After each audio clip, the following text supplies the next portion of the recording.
एक बात कहूँ तुमसे, एक बार इस तरह से प्रेम करके देखो ना, जिसपे बदले में किसी चीज़ की चाह नहीं, बदले में परवाह की चाह नहीं, बस प्रेम दो।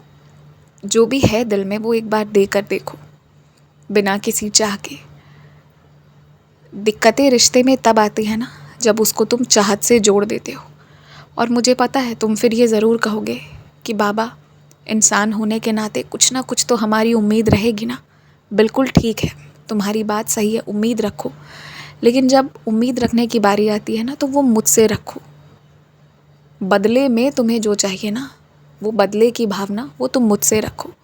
जो चाहिए वो तुम मुझसे रखो। जितना प्रेम, जितनी परवाह, जितना पूछ, जो चाहिए वो मुझसे रखो। मगर जब दे रहे हो ना, तो किसी चीज़ की चाहत से, किसी बंधन से जोड़कर प्रेम मत करो। और फिर देखो, आधे से ज़्यादा कष्ट, आधी से ज़्यादा पीड़ा ना तुम्हारी दूर हो जाएगी। मुझे ये भी अच्छे से पता है कि जिस व्यक्ति को सिर्फ़ और सिर्फ तुमसे प्रेम करना चाहिए, यदि वो तुम्हारी जगह किसी और को वो जगह देकर या देने की कोशिश कर रहा है ना, तो वो तुम्हारा अपमान कर रहा है। मगर वास्तविकता में ना, वो अपमान ही नहीं, वो एक बहुत बड़ा अपराध कर रहा है। और ऐसे में तुम क्या बैठकर रोते रहोगे? नहीं, ऐसे में तुम्हें अपने भविष्य को उज्जवल और समर्थवान बनाना है। और इसके लिए तुम्हें धन संचय करना है, और साथ ही साथ अपनी कला और अपनी खूबियों के माध्यम से कुछ ना कुछ ऐसा करते रहना है कि तुम्हारा जीवन व्यस्त भी रहे और आगे बढ़ता रहे। और याद रखो, एक इंसान के ख़राब हो जाने से तुम्हारी पूरी ज़िंदगी मिट्टी में मिल गई, ये सोच बहुत गलत है। मेरे आशीर्वाद से मैं तुम्हें बहुत प्यारे प्यारे, बहुत अच्छे अच्छे दोस्त दूंगा। उन मित्रों के साथ घूमना, कहीं और नहीं तो उसी शहर में घूमना। हफ्ते में एक दिन तुम खिलाने ले जाना, और हफ्ते में एक दिन अपने मित्र से कहना खिलाने ले जाए। साथ में मिलकर पूरे हफ्ते की जो भी खरीदारी है वो इकट्ठे मिलकर करना। और बहुत सारी चीज़ें हैं जो तुम इकट्ठे कर सकते हो। अच्छे लोगों के समूह में जुड़ जाओ।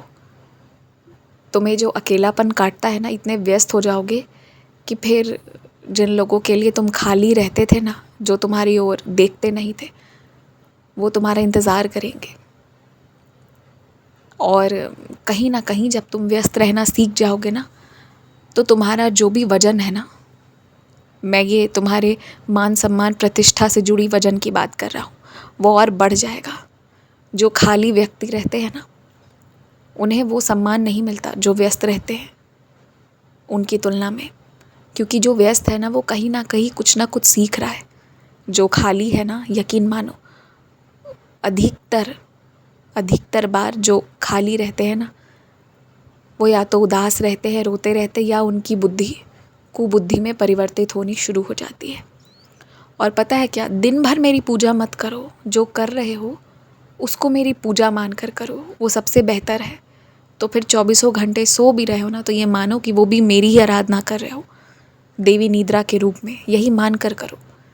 जो कर रहे हो वो तो मानो कि वो साईं के आदेश से, साईं की शिरडी में कर रहा हूँ, ये मान कर करो।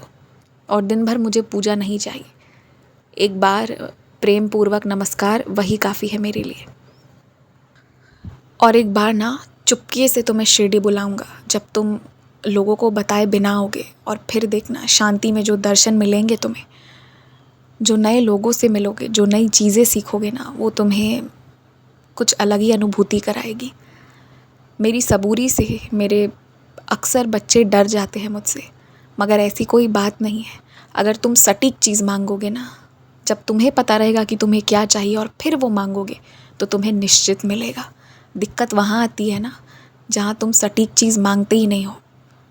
चाहते तो हो, पर क्या चाहते हो ये तुम्हें ही नहीं पता होता है। तो मैं जो देता हूँ उससे तुम्हें खुशी मिलती भी नहीं है। इसलिए क्या चाहते हो उसमें थोड़ी स्पष्टता लाओ, और स्पष्ट रूप से मुझसे मांगो। एक चीज़ पर ध्यान लगाकर मांगो, मैं तुम्हें दे दूँगा। खुश रहो।